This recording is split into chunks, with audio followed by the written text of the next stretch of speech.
Hello guys and welcome back to my channel. So in this video I will tell you that how you can embed a YouTube video on Twitter.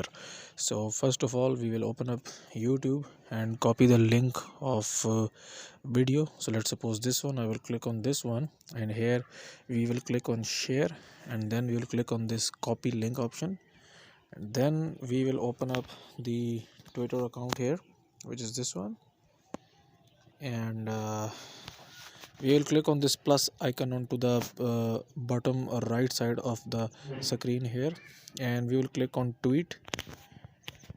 And when now we tweet this, we will type like watch this video,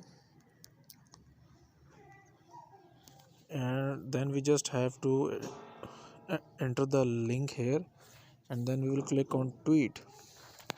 And as you can see that your tweet was sent, so we will just click onto our profile image onto the top left side, go into like our profile, and now as you can see that our tweet is on the top. And when we click on this tweet, so here now you have seen that we embedded a YouTube video into Twitter.